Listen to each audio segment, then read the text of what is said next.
Good morning, everyone. The Subcommittee on Cybersecurity, Information Technology, and Government Innovation will come to order. Welcome, everyone. Without objection, the chair may declare a recess at any time. I would like to now ask unanimous consent for Representative Don Beyer from Virginia to be waived onto the subcommittee for today's hearing for the purpose of asking questions. So without objection, so ordered. I will now recognize myself for the purpose of making an opening statement. Good morning. Turn that frown upside down. It's gonna be okay. Last October 30th, the White House released a monumentally lengthy executive order on artificial intelligence. And the EO isn't just long, it's broad. It corrals dozens of federal agencies into a massive posse that's to go out and ride herd on every aspect of this emerging technology. But why the stampede? We're only just starting to grasp how AI can help and also harm humanity.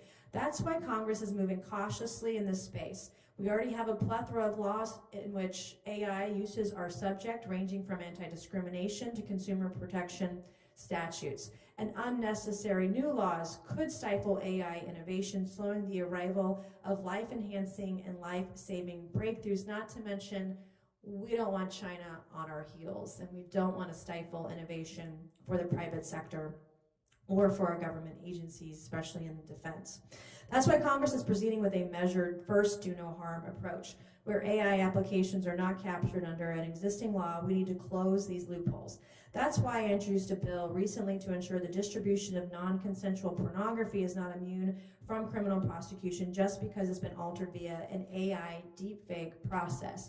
But Congress wisely hasn't authorized the administration to go out and regulate AI differently than other technologies. But this executive order does so anyway, and invokes the emergency powers of the Defense Production Act, or DPA, to require AI developers to notify the government if they are even considering developing new AI systems. It also mandates they regularly hand over highly sensitive proprietary data like testing results to the Commerce Department. What does this have to do with defense production? The DPA gives the president extraordinary powers to ensure the supply of critical goods in time of war or national emergency. But we're not at war today. And if artificial intelligence is an emergency, it's not a temporary one. AI is not going to go away anytime soon. So the new executive powers this EO asserts have no logical sunset. The bottom line is that this use of the DPA appears to be executive overreach and, quite frankly, illegal. That's the view of the attorneys general of 20 states, including my own home state of South Carolina. These AGs last month wrote a letter to the Commerce Secretary that argued the reporting regime in the EO lacks legal authority because the DPA allows for the federal government to promote and prioritize production, not to gatekeep and regulate emerging technologies. I want to thank my Attorney General Alan Wilson for stepping up to the plate and being a part of this letter. What's more, the gatekeeping in this EO seems more likely to harm than help our national defense. What is the biggest national security concern around AI? It's the risk that we relinquish our current lead in AI to China, and that could have catastrophic implications for our military preparedness. But requiring potential new AI developers to share critical data about their most valuable assets with the government could scare away would-be innovators and impede more ChatGPT's type breakthroughs. Not only that, but they might take their technology elsewhere, and we want the best AI developers, the best AI programmers, the best AI tech right here in the United States. Also, how will the government protect that data it gets from AI firms? The EO could risk national security by mandating the creation of what Brookings Institution Ffllow John Villasenor calls a target list for any geopolitical adversary that might want to engage in cyber espionage or launch a large-scale cyber attack on U.S. AI computing infrastructure. He notes the government's poor record of preventing the exfiltration of data from federal computer systems by malicious actors, including foreign enemies. To be clear, the government does need to be proactive with respect to artificial intelligence. The executive branch needs to harness AI to strengthen national defense, bolster homeland security, and improve the administration of benefit programs. That's why I'm glad that the EO contains numerous provisions to strengthen the government's own AI workforce and to enhance the government's ability to contract with private sector AI providers. But as the rubber hits the road on this EO, with the implementation deadlines already having begun to kick in, I look forward to hearing from our panelists today about where they believe it exceeds the president's legitimate authority and where it could impede American innovation. With that, I will now yield to the ranking member Connolly for his opening statement. Thank you. AI helps doctors optimize medical treatments, scientists predict potential natural disasters, and federal workers manage water supplies. And yet we know every scientific and technological advancement comes with its own risks. The Biden-Harris executive order on AI, the first of its kind ever, elegantly balances innovation with equity and potential with pragmatism. AI has already demonstrated massive and consequential effects on workforces and economies around the globe. The Biden-Harris executive order sets America on a path to lead the world in ethical, equitable, and transparent use of AI. As we enter the second hearing exploring the Biden-Harris EO, it's good to remember what our previous witnesses testified unanimously. One Republican witness, the AI executive order and OMB memo are important steps that focused on AI safety, investment, talent, and leadership, and are critical for America to lead in AI innovation and governance. But the executive branch can't achieve this goal fully without Congress. Another Republican majority witness. In sum, the AI executive order and OMB memo have taken a big first step, but it's only one step in a longer journey. Congress must now kick in. Another, the executive order recognizes the importance of the AI risk management framework developed by the National Institute of Standards and Technology. We encourage the administration to ensure that framework anchors the government's risk management efforts. These quotes all come from majority-picked witnesses and agree that the Biden-Harris executive order promotes safe and responsible AI and puts us on the right path for a strong AI future in the United States. But they also recognize Congress has more work to do. Just last week, we had a hearing on deepfakes and learned how some AI training data sets contain known images of child sex abuse materials. As a result, some AI models trained off this data can further perpetuate the creation of additional terrible and shocking content. This example is just one way AI technology can cause harm when we allow it to go unregulated and unchecked. So how should we respond? As we've noted, the Biden-Harris EO initiated a whole-of-government approach and private sector involvement to establish the United States as a global leader in ethical AI. Within the federal government, the EO directed more than 50 federal agencies to take more than 100 different actions to guarantee responsible federal use in over the 700 use cases already implemented across 24 federal agencies. Every agency should now have a designated chief AI officer and internal AI governance board, which should work cohesively and collaboratively to manage the risks of AI while prudently removing barriers to innovation. In addition to the EO, President Biden established a blueprint for the AI Bill of Rights to guide equitable uses of AI across the public and private sectors. It was another key step to ensure that every new technology comes with guarantees of civil rights, civil liberties, privacy, and equal opportunity.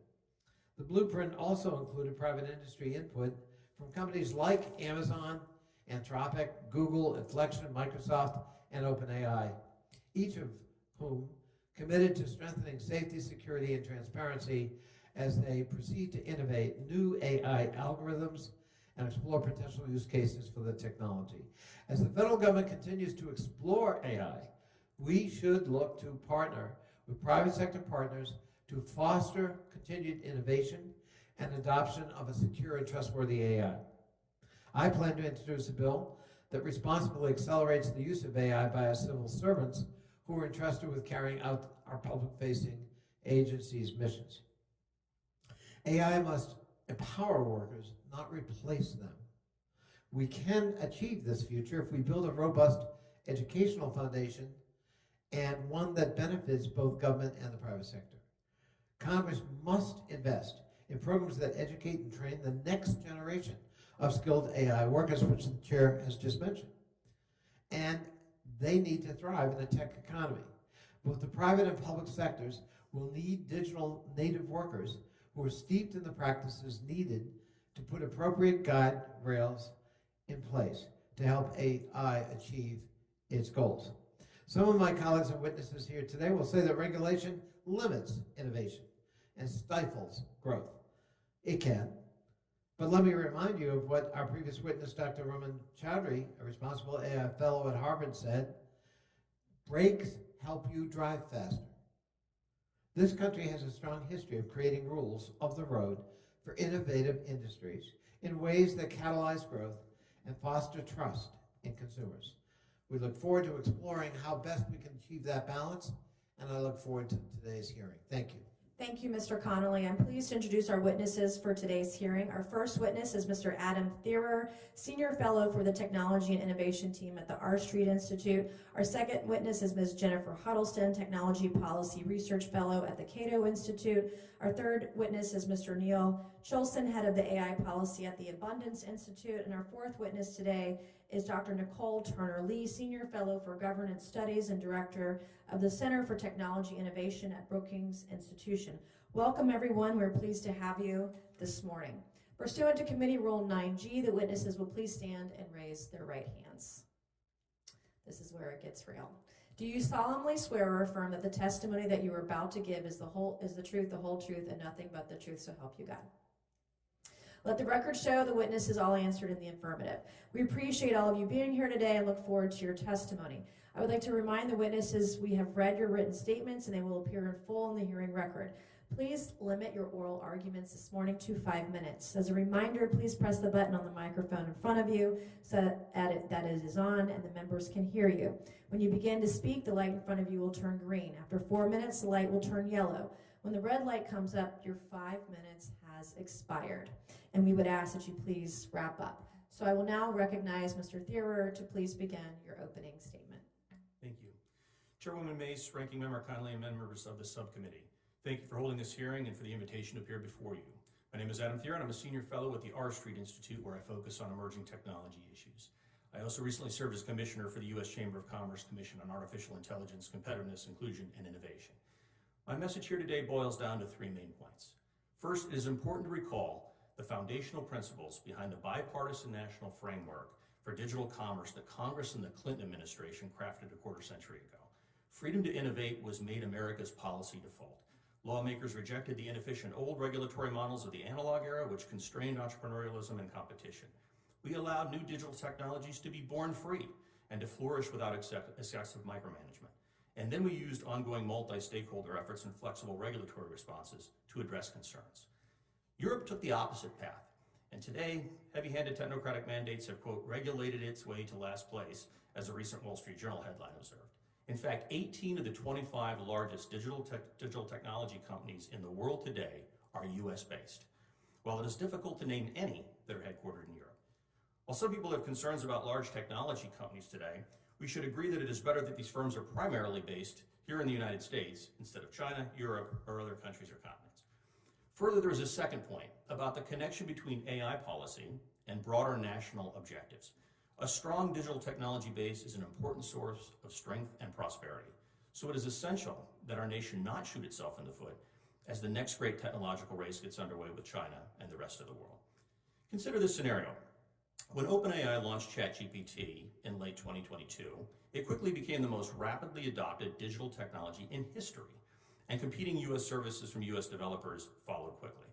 Had a Chinese operator launched a major generative AI model first, it would have been a Sputnik moment for America. Luckily, it is instead foreign nations who are today left scratching their heads wondering how America once again raced ahead of them on digital technology.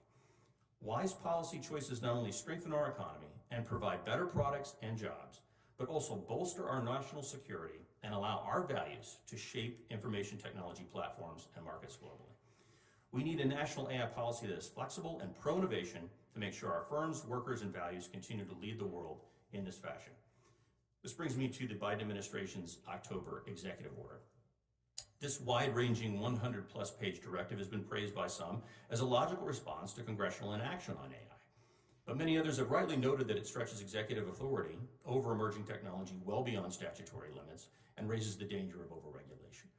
For example, the order flips the Defense Production Act on its head and converts a 1950s law meant to encourage production into an expansive regulatory edict intended to curtail some forms of algorithmic innovation. 20 state attorneys general recently filed a letter with the Department of Commerce noting how the order is, quote, about regulating technological development, not about encouraging the production of anything, and also objecting to its effort to, quote, centralize government control over an emerging technology being developed by the private sector, end quote. The order also contains open-ended language about taking steps to combat algorithmic discrimination and pushes the Federal Trade Commission to get more aggressive in policing the AI marketplace. These steps open the door to a new regulatory regime for AI without any express authority from Congress. While other provisions of the order are more reasonable, Congress still needs to reassert itself to ensure that administrative overreach is curtailed and that agencies adhere to the Constitution and their congressionally delegated powers. Instead of these arbitrary excessive mandates, Congress needs to craft an AI policy vision that does four things. First, that is rooted in a flexible, risk-based framework that relies more on ongoing multi-stakeholder negotiations and evolutionary standards that are more closely matched to rapidly changing algorithmic technologies. Second, which builds on existing government powers on a sectoral basis instead of trying to develop an entirely new regulatory superstructure for AI. Third, which preempts state and local government AI laws that create confusing patchworks of conflicting mandates. And fourth, and most importantly, gives algorithmic entrepreneurs a green light and avoids treating AI services as guilty until proven innocent, as the executive order does. In sum, our nation must create a positive innovation culture and avoid trapping our AI innovators in a regulatory cage if we hope to prosper economically and ensure a safer, more secure technological base. It is essential that we strike the right policy balance as we face serious competition from China and other nations who are looking to counter America's early lead in computational systems and data-driven technologies. Thank you for holding this hearing, and thank you for the consideration of my views. I look forward to any questions you may have. Thank you. I now recognize Ms. Huddleston to begin her opening statement. Thank you. Chair Mace, Ranking Member Connolly, and distinguished members of the Committee on Oversight and Accountability, Subcommittee on Cybersecurity, Information Technology, and Innovation. My name is Jennifer Huddleston, and I am a Technology Policy Research Fellow at the Cato Institute, where my research focuses primarily on the intersection of law and technologies, including issues related to the governance of emerging technologies such as artificial intelligence, better known as AI. Therefore, I welcome the opportunity to testify today regarding the recent AI executive order issued by the Biden administration. In this testimony, I seek to focus on two key points. First, how the AI EO represents a significant shift in the U.S. approach to AI policy and to technology policy in general. And second, how the AI EO raises concerns about appropriate separation of powers at a time when Congress is debating the most sensible policy framework to consider for governing AI. To begin with, the AI EO represents a significant shift from a more permissionless approach to general purpose technology and technology policy in general to a more permissioned or precautionary approach, such as those more commonly found in Europe. While much of the conversation around AI has been recently focused on the generative AI products like ChatGPT or DALL-E that became popular with consumers in late 2022, AI and machine learning has been part of our lives for far longer than many of us may realize. From tools that help detect potential credit card fraud, to our talk-to-text or autocompletes on our phones, to various things that help make us find better and faster search results, we've all been using artificial intelligence far longer than we may realize. AI is helping fight wildfires and enabling stroke victims to speak again, and it is estimated that AI could increase productivity by 1.5% per year and global GDP by $7 trillion over the next decade. All of this is to say, while much of the conversation is focused on the potential harms of AI, we shouldn't forget the benefits as well. In fact, not all uses of AI can be predicted. As we've seen with the internet, one of the things that really allowed the US to flourish, and one of the reasons why the light touch approach gave rise to so many of the wonderful products that we have today, is that consumers and innovators were able to decide what products were the best applications, not government bureaucrats. While the AIEO may be the most significant AI policy that we've seen at an executive level, it's not the first executive that has mentioned AI. In fact, both the Trump administration and the Biden administration had comments on AI and the importance that it may serve for economic growth and its valuable tool in the future. Notably, the Biden administration's executive order looks less favorably on the potential for a less regulatory approach to this technology. And it suggests that there is a case for action amongst agencies. It nudges agencies in a do-something direction more so than prior administrations, particularly in its invocation of the Defense Production Act. This brings me to the second point today. The AIEO should raise significant concerns about appropriate separation of powers. Not only does this represent a change in the overall approach to technology, it occurs at a time when Congress is actively debating this issue.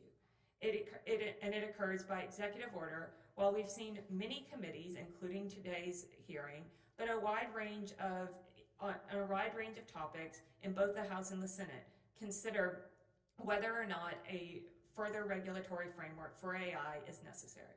The most notable example of this is the AIEO's use of the Defense Production Act to justify its provisions.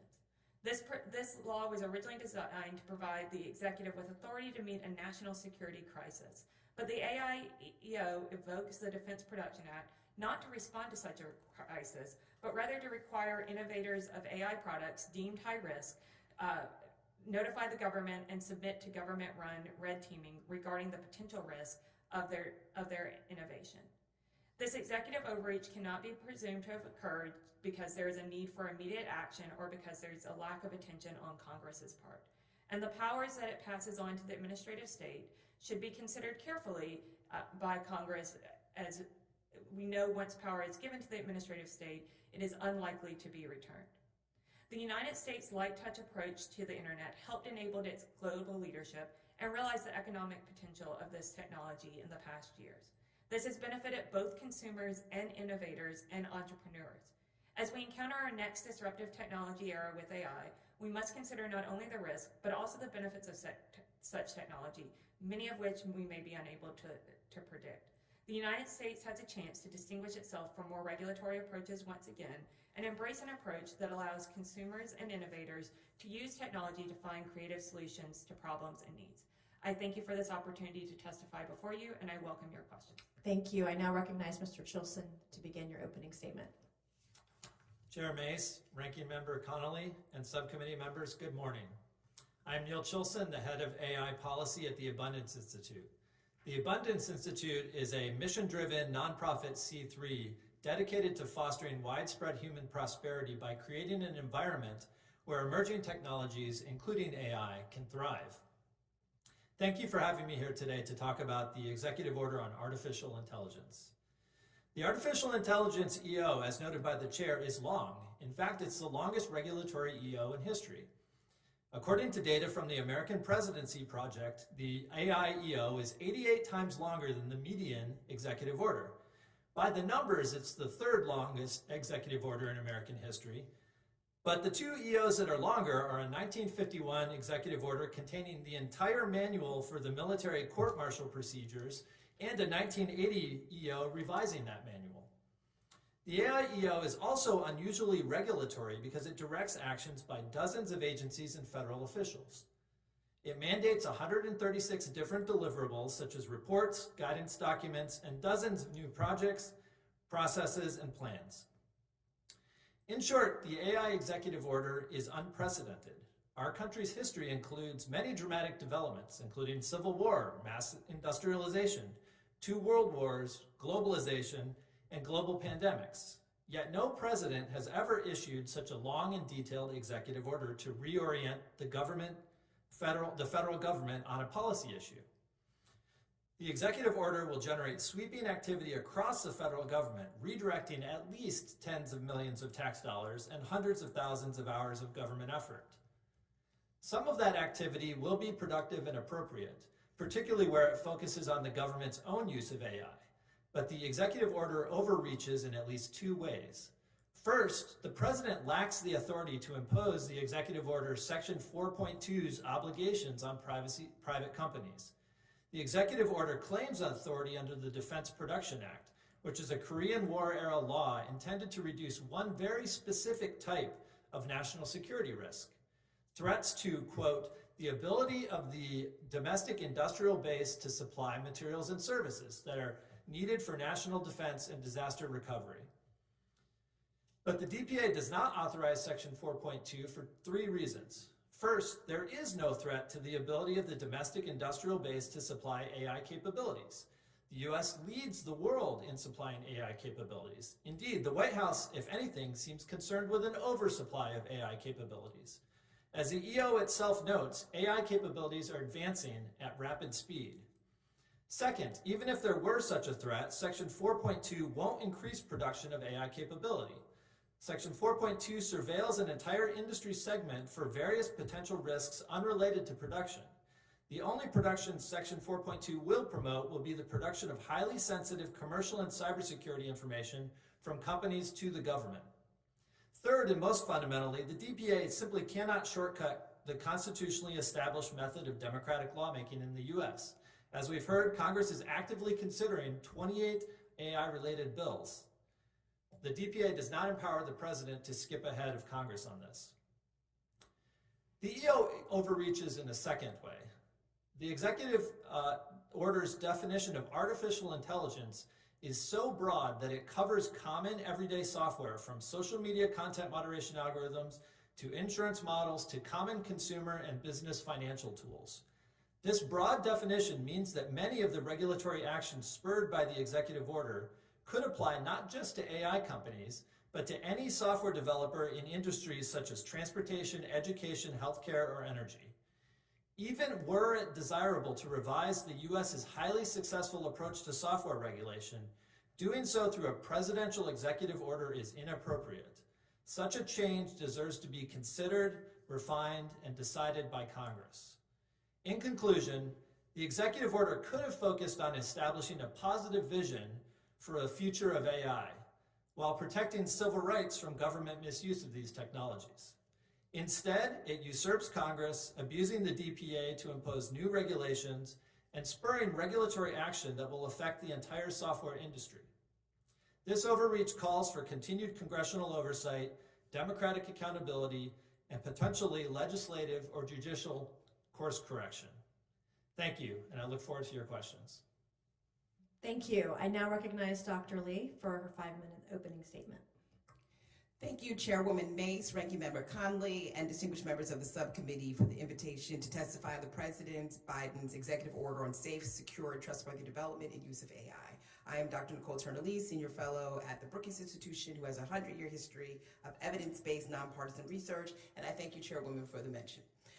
With that being said, in my brief remarks, I just want to remind people that getting to the EO has been a long, deliberate, participatory process, and it's been one in which we've had several government actions preceding and surrounding it, such as the blueprint for an AI Bill of Rights released in October 2022, the National Institute of Standards and Technology's AI Risk Management Framework released in 2023, the securing of voluntary commitments by some of the top companies in July 2023, and the OMB guidance released shortly after the EO, after October in November 2023.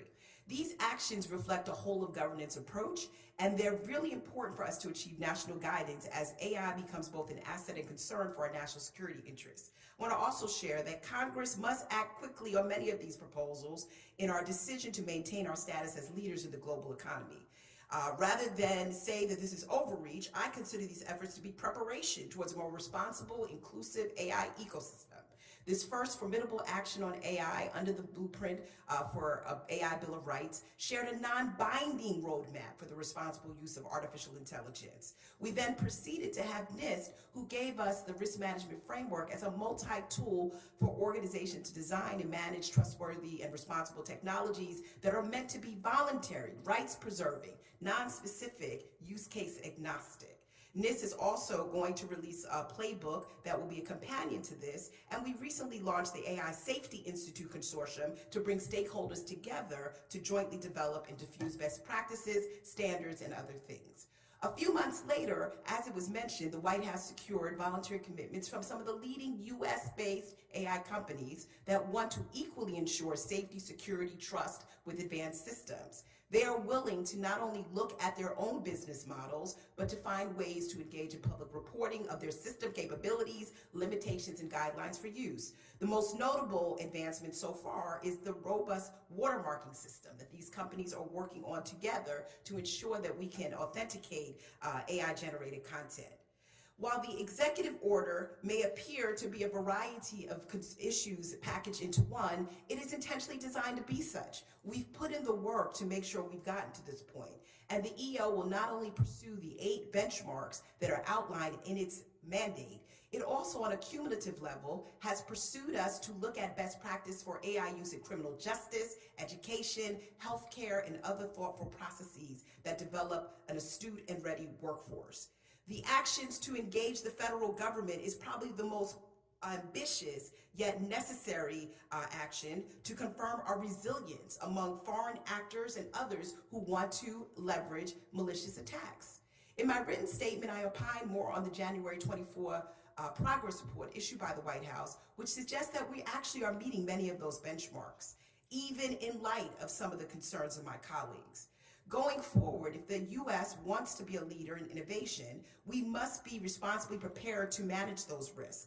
AI can be developed with positive intentions, such as saving the climate, and simultaneously lean into negative uses, such as the large-scale generation and dissemination of misinformation and deep fakes, activities that are quickly appending important democratic institutions like voting and elections infrastructure. Moreover, the advanced capabilities of frontier models like generative AI will only deepen these effects, particularly if our government does not act quickly to get ahead of this technology. Again, instead of seeing this as overreach, this is a whole of government approach that is thoughtful, participatory, coordinated, and have been percolating for a matter of years. More importantly, if Congress doesn't act, states will, China will, and other nations who are not only leading us in comprehensive legislation, but will soon lead the standards that are going to develop the AI ecosystem. That is why we have urgent assignment to move and legislate on what is actually in the EO.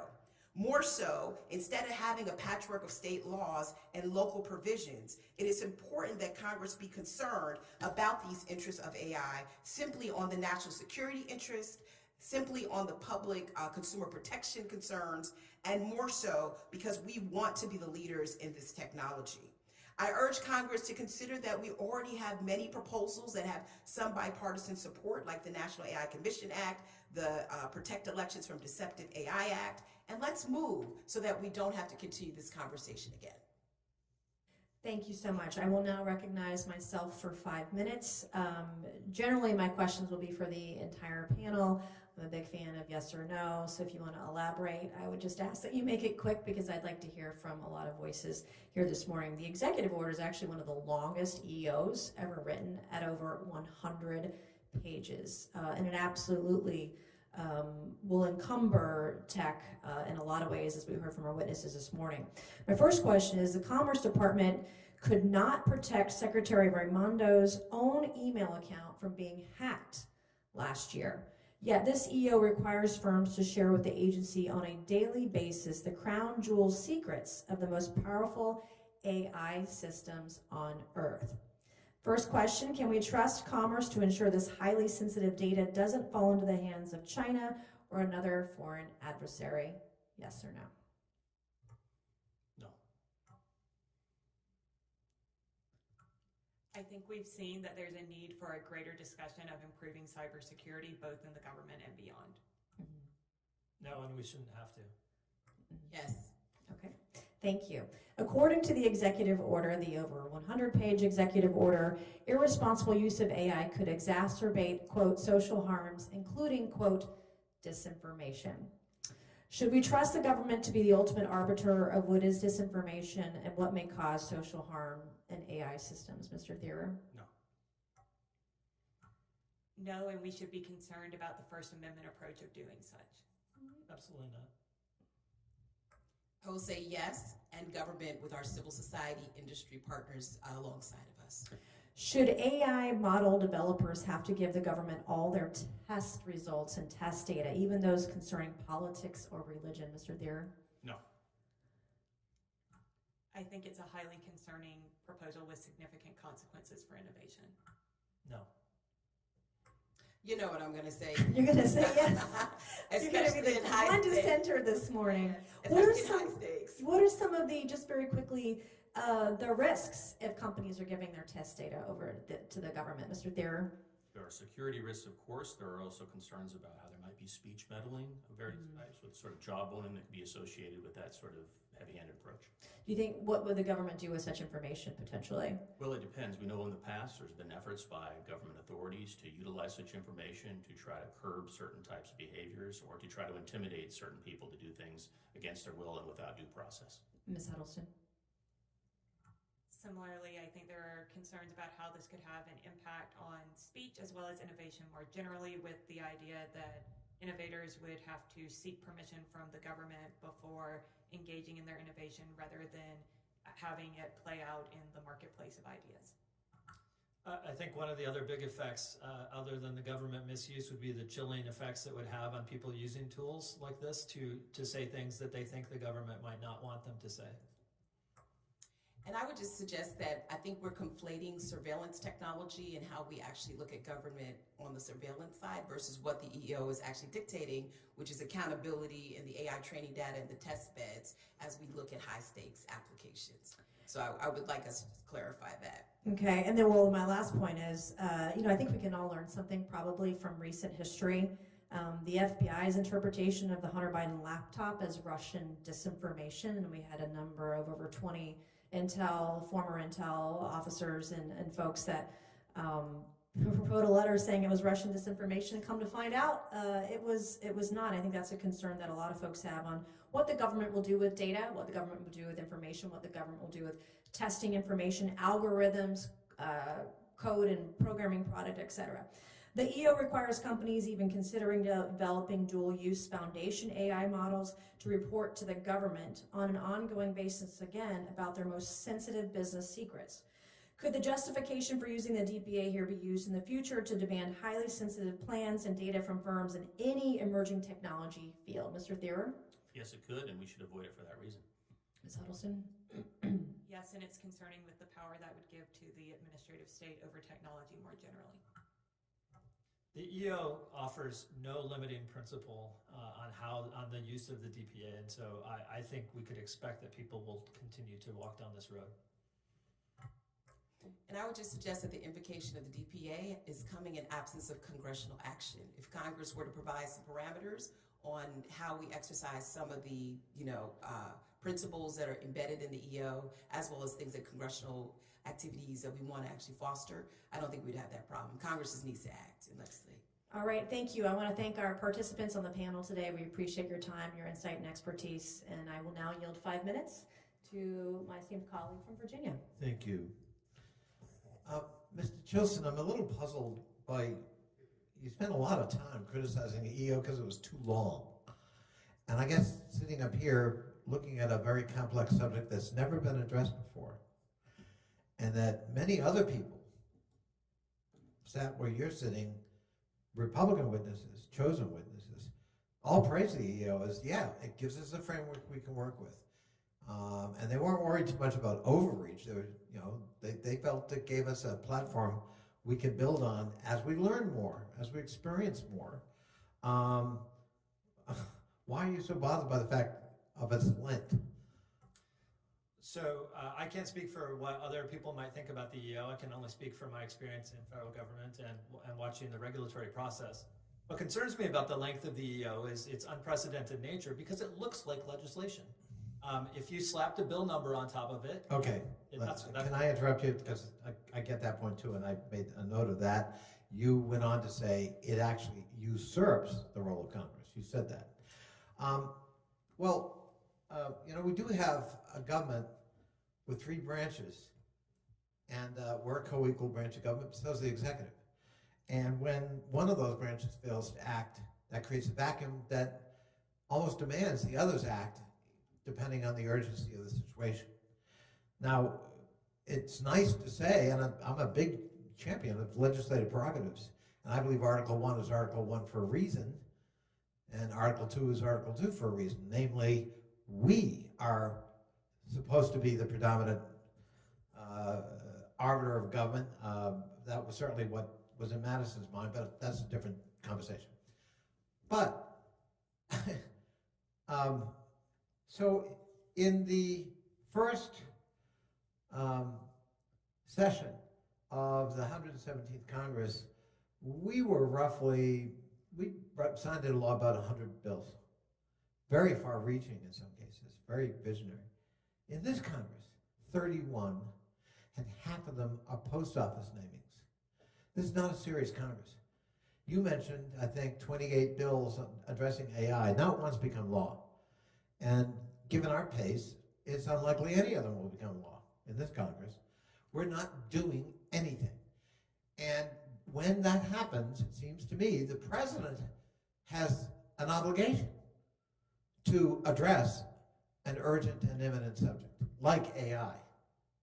And so, even though I share your passion about the prerogatives and responsibilities of the legislative branch, in this particular case, I have to defend the executive branch.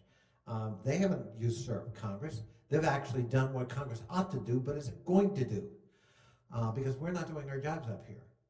In fact, we're not only not doing our jobs, we're actually regressing.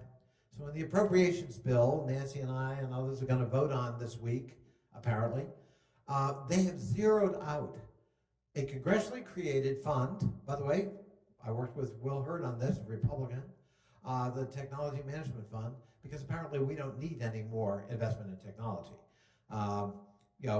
We don't need more cyber capability. We don't need more AI training. We don't need any of that stuff. We don't need to protect databases that you're worried about being compromised. And so we're going to zero out the Technology Management Fund created by Congress. So we're going backwards. We're not going forwards. And I just respectfully disagree with you. I don't think the executive order, I don't care how long it is myself, and I don't think that's a particularly viable critique. And with respect to usurping Congress, I don't think so.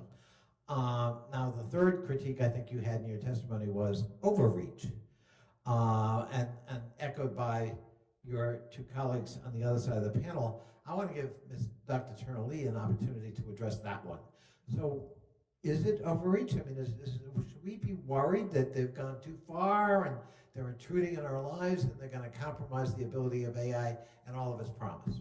I would disagree with it being overreach. When I started in this space back in the early 2000s, I've been in technology since then, when we were looking at regular databases and stuff. We didn't have any framework for predictive decision making, and we had many conversations on algorithmic bias. We were seeing that people were having equal opportunities foreclosed simply because an algorithm made a decision. That was the very first basic step at looking at algorithmic discrimination and stuff like that. Now we have advanced capabilities through frontier models that are actually extracting data, text, voice, images in ways that actually are so opaque and less transparent that we need more guidance. The technology continues to outpace policy in that matter. With that being the case, to your point, I think we've had many congressional bills that have come to the floor, but they've been too late. So we've had to re-litigate and re-mitigate what those bills are. In addition to that, we've been slow to the pace when it comes to data privacy protections, reevaluating our civil rights framework, things like that. I in no way think this is overreach. As a scholar at Brookings who is interested in trying to figure out proactive, evidence-based strategies to move forward, this is actually preparation. Without such preparation, as I said in my testimony, orally as well as written, other countries are going to define the landscape for AI regulation, and we will be subjected to their rules, not just on the behavioral aspects, but also on those sides of the technical cadence. Thank you, Madam Chair. I yield back. Thank you. I'll now recognize Mr. Timmons for 5 minutes. Thank you, Madam Chair. I guess first I just want to respond to my colleagues across the aisle. Indictment of this Congress.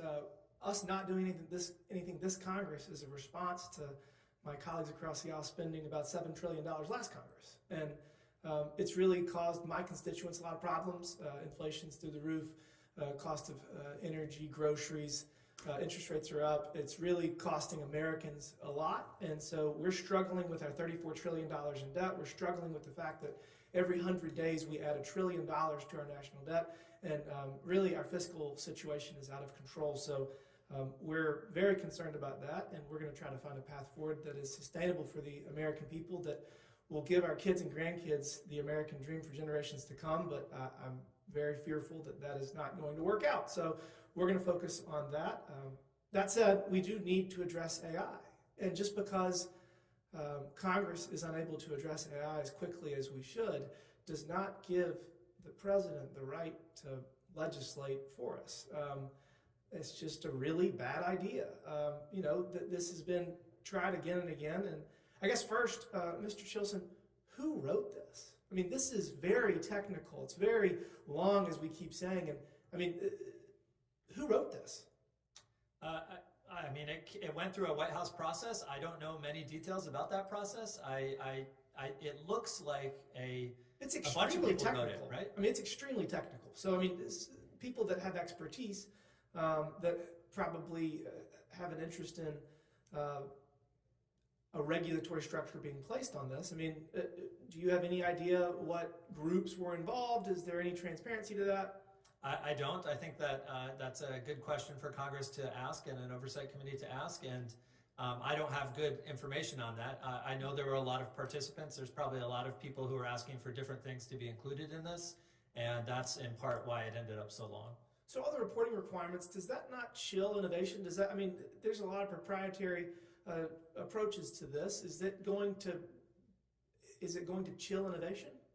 I think it could chill innovation in a couple different ways. One, companies, when they're thinking about what sensitive data that they're going to have to report to the government, they're going to have to make a trade-off. Like, are we going to grow big enough to meet the caps that put us over this reporting threshold? Or are we going to stay under that and limit ourselves artificially in order to not have to comply with these specific rules? And I think that would be to the detriment of U.S. leadership in AI. A lot of these companies are global. I mean, could they not just move their development overseas outside the jurisdiction of the U.S., or does the Defense Production Act somehow extend beyond our borders? They absolutely could move overseas, and I know that there are jurisdictions that are actively recruiting AI startups and AI companies to move to their jurisdictions, promising them less constraining regulatory environments. Dr. Lee, you used the term non-binding. You were not referencing this executive order, were you?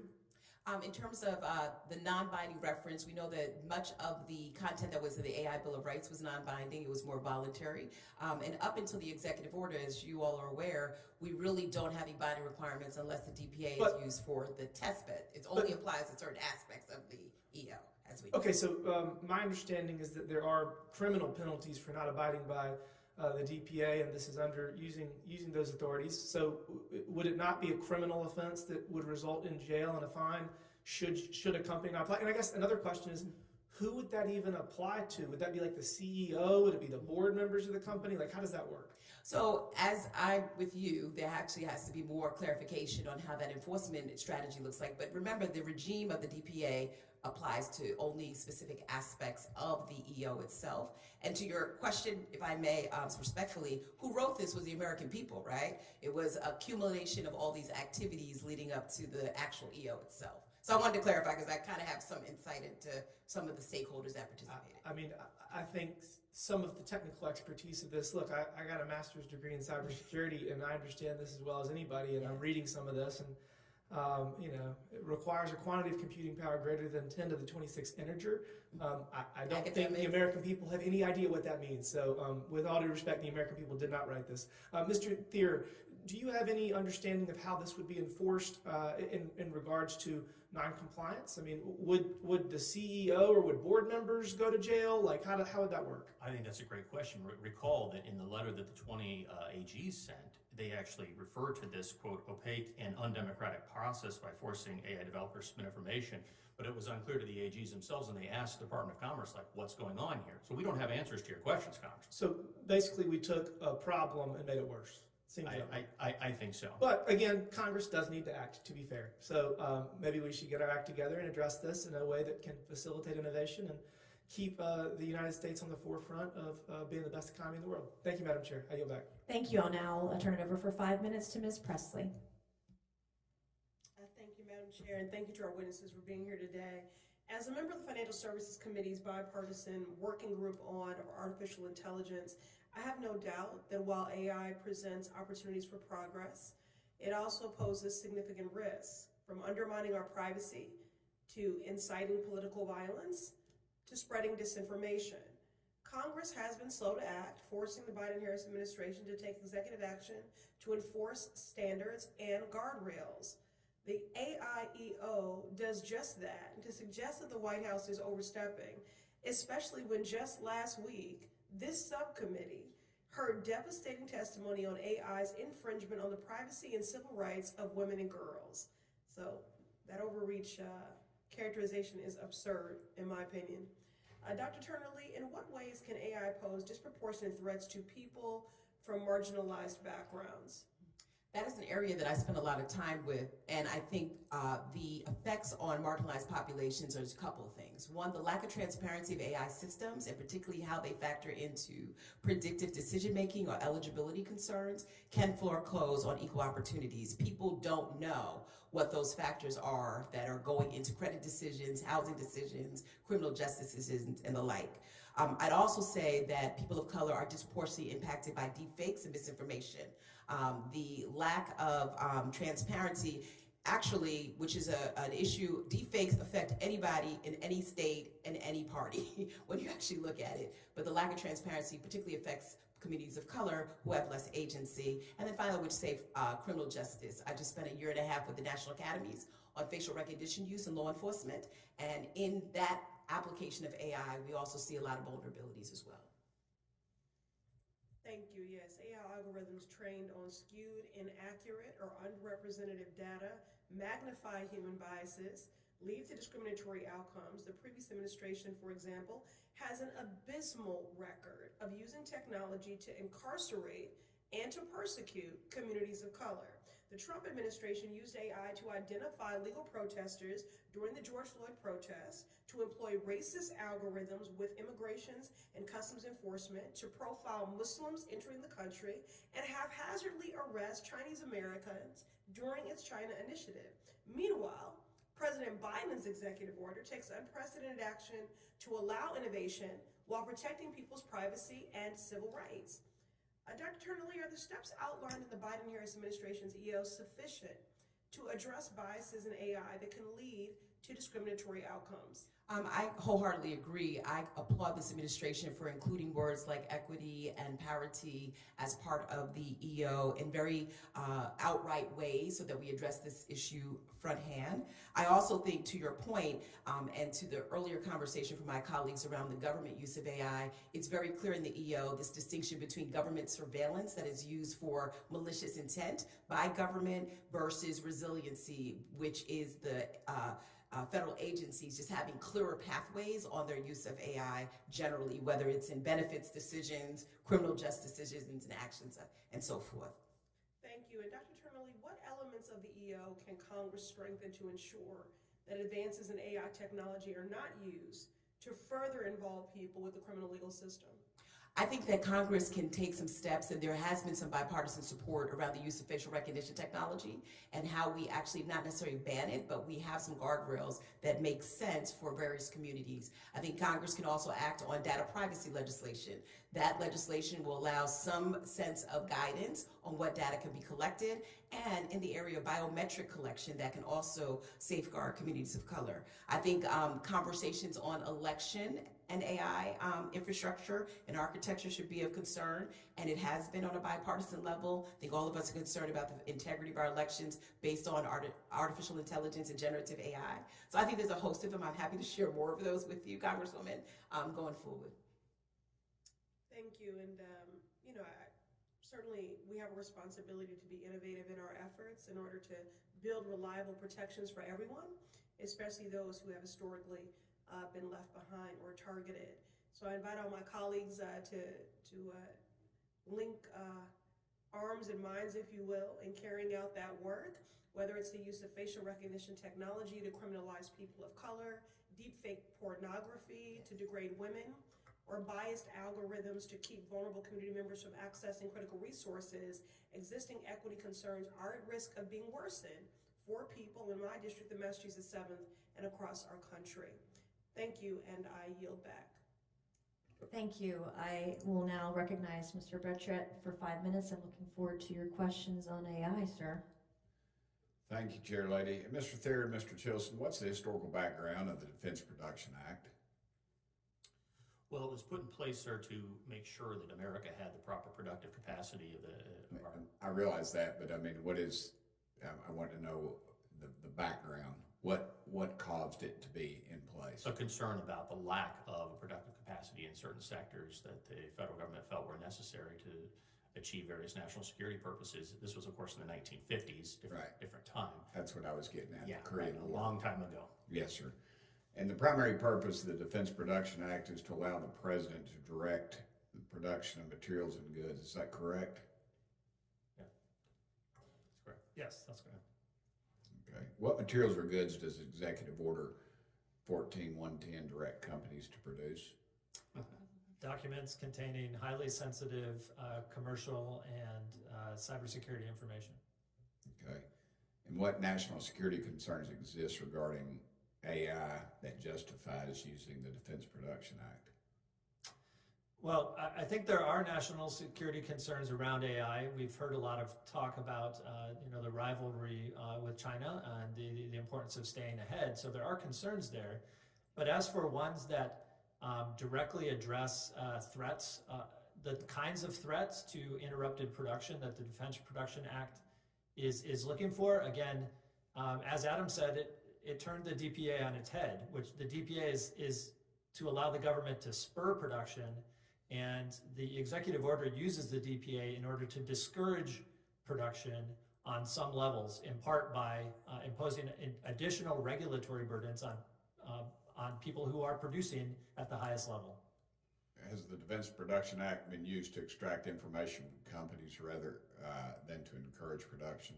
Either one of y'all? Not that I'm aware of. I've heard that there has been already an immediate request based on this use of the Defense Production Act, but I think in the past I'm not aware of another one. Do you think using the Defense Production Act to regulate artificial intelligence is a bit of an overreach? And would Congress be better suited to regulate artificial intelligence? Yes, Congressman, I think that's right. The authority begins here to decide what the Defense Production Act should do, and I think now we're witnessing pretty excessive overreach of the statute. Do y'all think that this executive order could stifle artificial intelligence innovation? I do, and I think the use of the DPA here undermines some of the other important goals that Congresswoman Presley was pointing out about government uses and the risks of government use of AI. Ma'am, you were shaking your head. May I respond? Yes, I actually disagree with that. I think, and going to my colleague here who I've known for many years, I think what the Congressman was talking about does not require the use of the DPA. In all honesty, it actually just requires transparency, disclosure, that kind of stuff. I think the DPA was actually exercised based on just giving some push to us to do something as a national economy so that we make sure we're not behind others, particularly China, when it comes to AI. Ms. Huddleston, you haven't responded. Would you like to? I would agree with Mr. Chilson that I do think there are significant concerns about how the executive order could stifle innovation at a time when AI is still just emerging and we're just starting to understand the potential beneficial applications of it as well as the potential risk. Y'all think that the executive order strengthens the U.S.'s ability to maintain its lead over China? Ma'am? I do, and again, responding to my colleagues, when we talk about stifling innovation and invention in this country when it comes to AI, I think we have two different conversations going on. One is a conversation around the efficiency and use of AI in areas like, occupational careers, different substacks, technological applications. The other was around the socio-technical application. How does the public interest benefit from the use of AI? And I would just urge us to sort of not conflate those two areas. How does it do that? When we have an informed populace that understands that technology is embedded in basically everything that we're doing today, our informed populace can make decisions that actually benefit their quality of life. When they don't know that these technologies or AI-generated content is happening, we are actually stifling our ability to move this nation into a space where, to your point, we can stay competitive with our rivals. Yeah, my biggest fear with this, again, is we don't understand it. Heck, I don't understand it.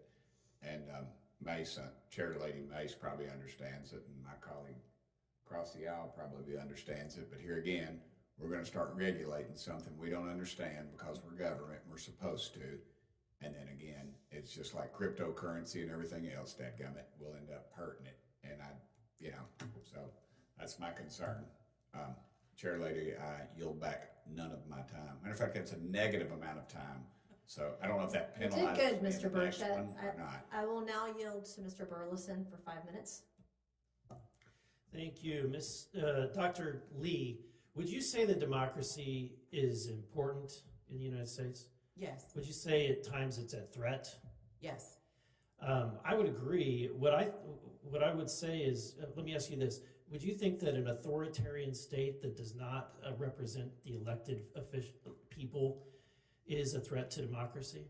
I'm happy I don't live in an authoritarian state in a democracy that we have here in the United States, so I cannot tell you from personal experience. Well, so I humbly disagree because unfortunately what we're seeing here, in my opinion, is an authoritarian move. This new executive order is not being conducted by the legislative body, people that were elected to represent the people of the United States. It's being written by people who have never run for office, to my knowledge, probably never run for office, don't have to answer to any voters whatsoever. So, is it Thierer? Here, yes. Okay. In an analysis of the executive order last year, you stated that the unilateral and heavy-handed administrative meddling in AI markets could undermine America's global competitiveness and even the nation's geopolitical security if taken too far. Has this executive order gone too far? It very well could. You know, Congressman, just this week, Saudi Arabia announced historic investment in its AI capacity, something like $40 billion. Last September, the government of the UAE came out with an open source AI model that is 2.5 times larger than America's largest open source AI model. So it's not just China we face off against, it's all sorts of countries. Russia just developed one of its biggest supercomputers. If this executive order shoots ourselves in the foot as a nation and holds back our innovative capacity, that has massive ramifications for our competitiveness and our geopolitical security. Yeah, my other question has to do with this, the fact that the executive order establishes an HHS AI task force, tasked with developing a strategic plan to regulate aspects of AI in the healthcare industry, including research and discovery, drug and device safety, healthcare delivery and financing, and public health. Could this lead to an onslaught of additional regulations? Absolutely, and we're already seeing it. We should keep in mind our federal government is massive. 438 federal departments, 2.2 million civilian workers working at them. Every one of these agencies is interested in taking a look at AI. This executive order essentially gives them the green light to do so and says go for it without any express congressional intent. You know, as someone who worked in the healthcare IT industry for 20 years, I can tell you that this place doesn't aid, was not helpful in improving the lives of the American people when it passed under the American Recovery and Reinvestment Act, the meaningful use criteria, that every software electronic medical record system had to accommodate in order to continue to receive full reimbursement from Medicare. The outcome, I think, is my statement, the outcome is basically proven that. And that is that all of what that regulation did was shut down many electronic medical record companies across the United States, which forced doctors to consolidate, change their records, migrate them to a new platform, or to stand up a platform altogether that they weren't, they were happy with the paper chart. Would you agree with me that that outcome, creating what is basically a duopoly in the healthcare IT space, is not good for doctors, not good for patients, not good for consumers? Yeah, well, of course not. And of course, this effort by the administration is just going to add more compliance costs and regulations on top of it. I know you mentioned this at the last hearing on this, Congressman, that these sorts of burdens can compile and build up on small innovators and force them to move or get out of the field. Thank you. And at the end of the day, it was said that if we don't take action, the states will take action. Well, I seem to recall that the United States Constitution and this system of government was not didn't create the states. In fact, it's the other way around. The states created the federal government. And in the 10th Amendment, it specifically says the powers not delegated to the United States by the Constitution, nor prohibited to the states, are reserved to the states respectively or to the people. So my question to you is, left to the states, wouldn't it be better to have a microcosm of experiments, especially in a field that we know so little about at this point in time? Depends on the rules. There's a lot of proposals out there, a huge increase in the sort of compliance burden if we have too much of a patchwork. The leading law on AI hiring right now in the nation is from New York City, not New York State, New York City. You can imagine if every city has its own plan on AI, that could be a problem. Thank you. My time has expired.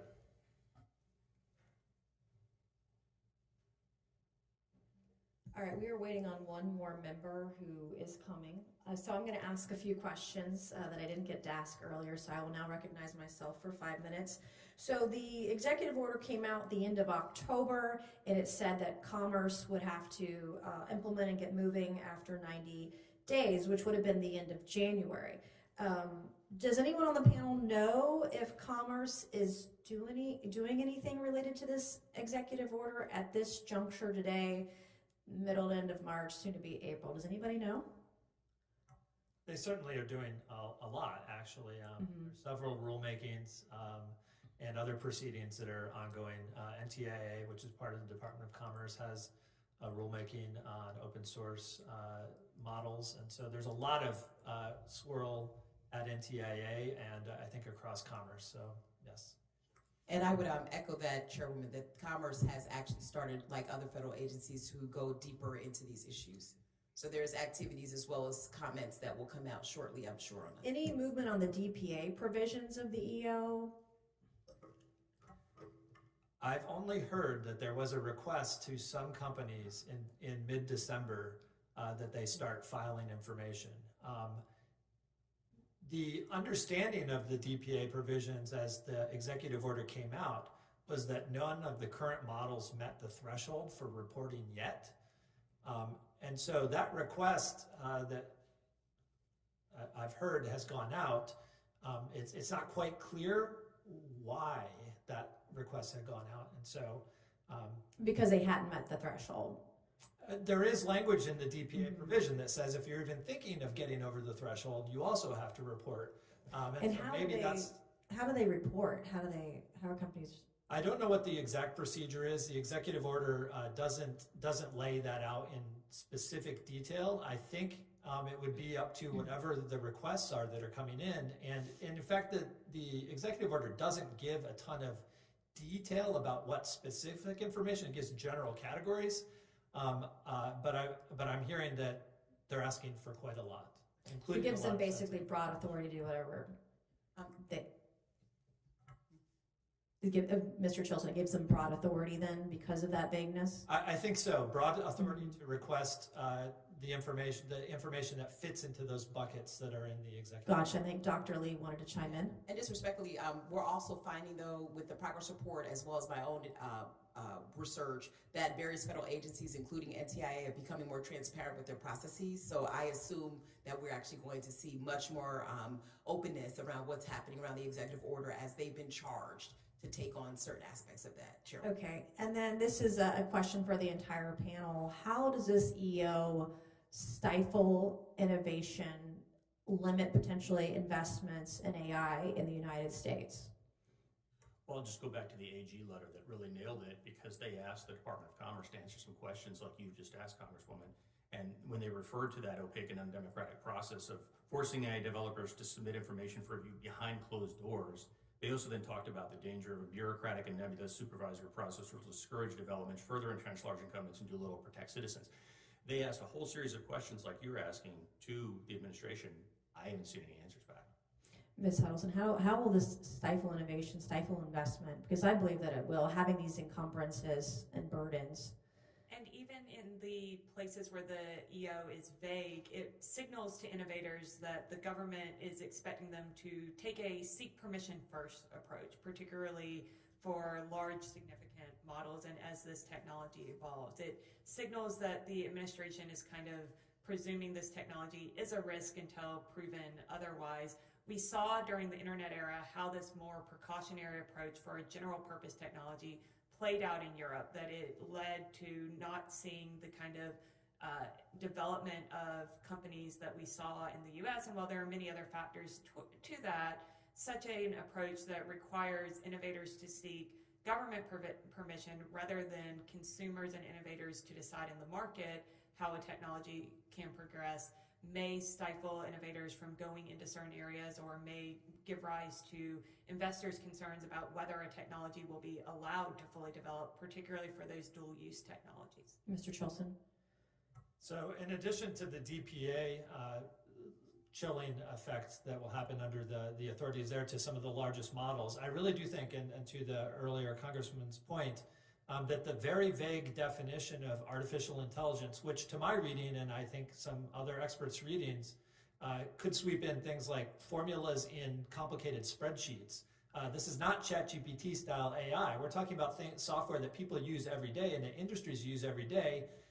The federal government has now been told, including HHS, hey, go make sure that all of these AI pieces of software are working well, that they are meeting the appropriate levels of quality. And that's unleashing, that has the potential to unleash a lot of regulation, not just on what we think of as AI, but software development generally, which would be a sea change in how the U.S. approaches software development. I know Dr. Lee is going to disagree here. So why does it not, in your opinion? Because to me it's so obvious. I'm just curious on your perspective why it would not stifle innovation or not stifle investment. As one who's been in the technology space for more than 30 years, I clearly know when we see these technology disruptors stifle innovation. I think in this case, what we're going to see is improved certainty and baselines for companies to better participate in the AI economy. Right now, it'll provide some behavioral guidance as well as some product design guidance that I think will be helpful as we actually, again, leverage AI as a national security interest. The other thing I want to just continue to refresh and remind us that this is just not about the DPA, right? It's about creating an AI workforce.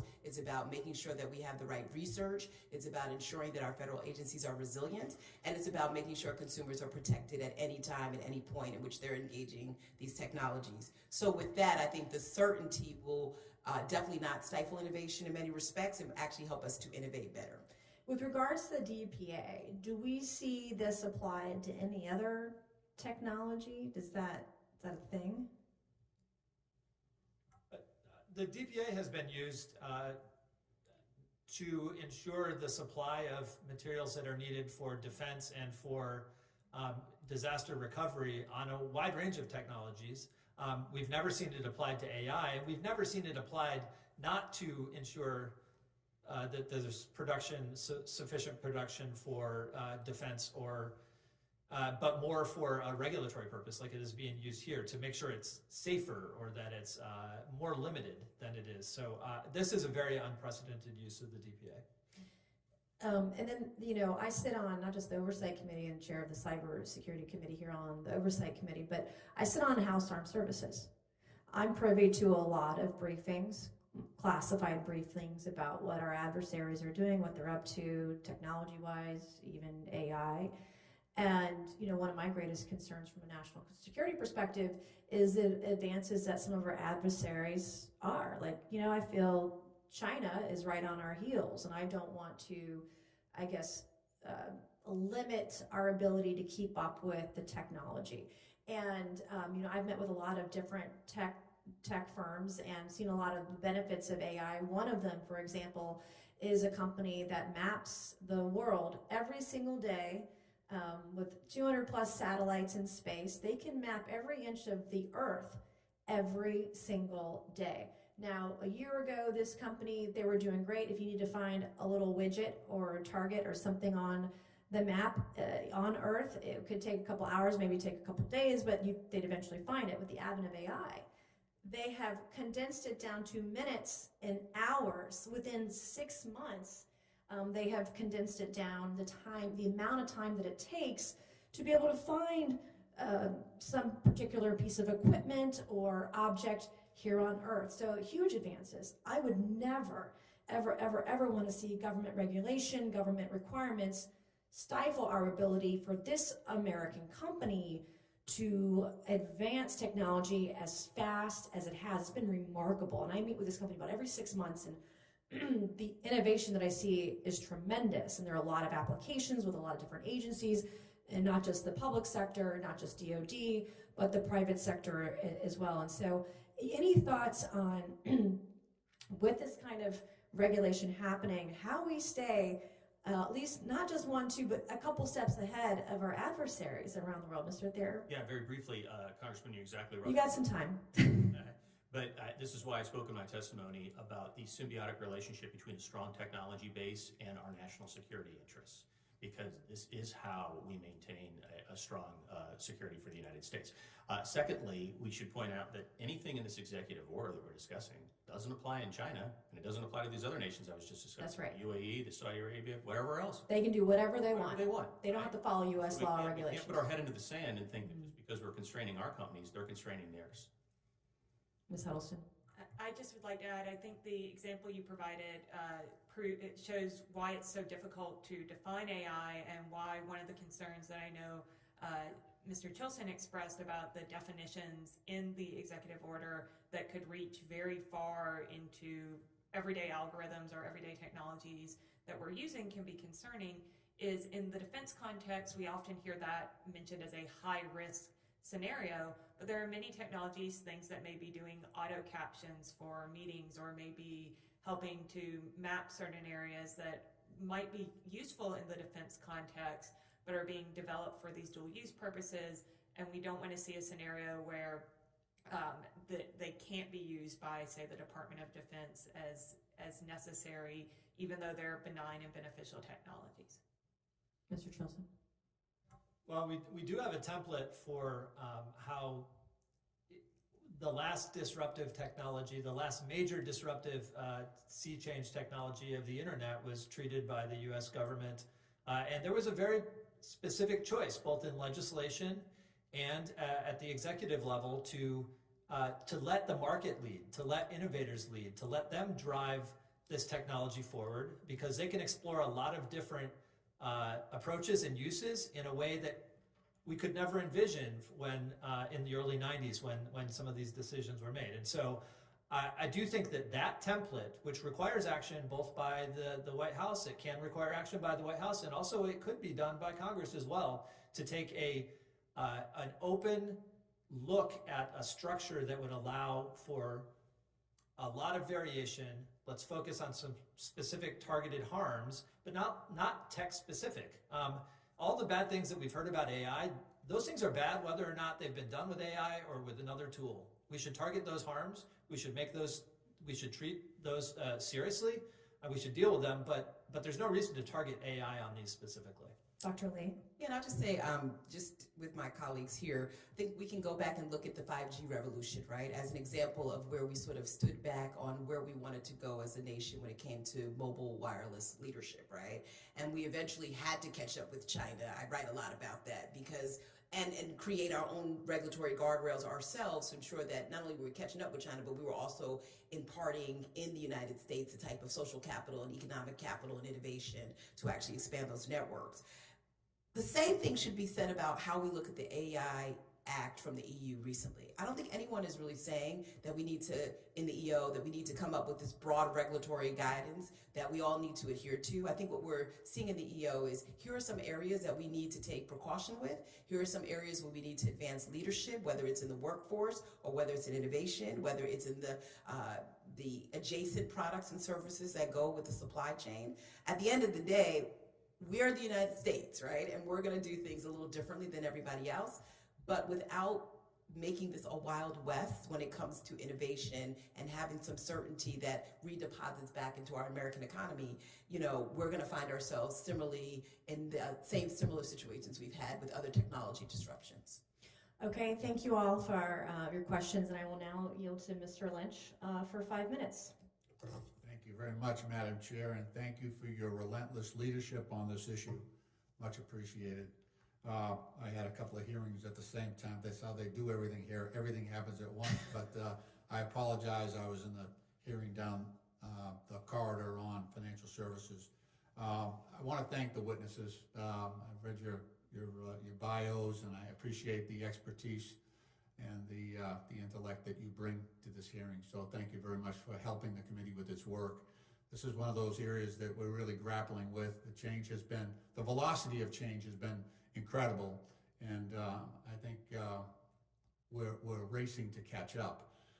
As reported by the United States intelligence community in its worldwide threat assessment recently, Russia, China, North Korea, and other state actors are continuing to conduct malign influence operations aimed at disseminating disinformation and magnifying U.S. societal divisions and interfering with the upcoming U.S. elections. They're doing this in other countries as well, but we're principally concerned about this country and this election right now. So, as you might imagine, the introduction of generative AI sort of amplifies the possibilities of this exacerbated threat. I know that FBI Director Chris Wray recently testified to the Select Committee on the Chinese Communist Party. He said that this election cycle, the U.S. will face more adversaries moving at a faster pace and enabled by new technology, speaking of AI. He also went on to say that advances in generative AI make it, quote, easier for both more and less sophisticated foreign adversaries to engage in malign influence. And today, virtually, as you know, anyone can weaponize AI to create fake but convincing photos, videos, and audio clips with the purpose of election interference or manipulation. Just recently, 2 days before the New Hampshire presidential primary, I'm sure you heard of it, the thousands of residents of New Hampshire received robocalls that used an AI voice cloning software to imitate President Biden. It was rather convincing as well. The robocall encouraged recipients not to vote in the primary election and quote, save your vote for the November election. So you can easily see how this technology might be used for nefarious purposes. Dr. Turner Lee, what effect can we expect AI-generated deepfakes and misinformation to have on America's their trust in the election process? Thank you for that, and I'm very happy that you brought this up as part of this conversation.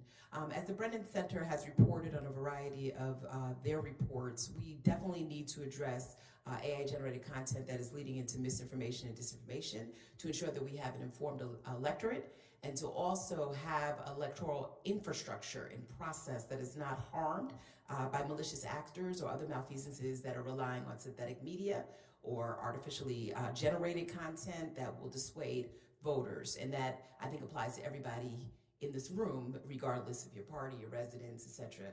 We all need to make sure we're going to the polls with that kind of information.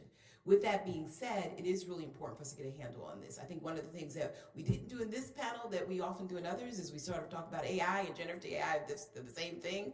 Generative AI has more advanced capabilities of extraction of voice, image, text in ways that we cannot often find out where it originated from.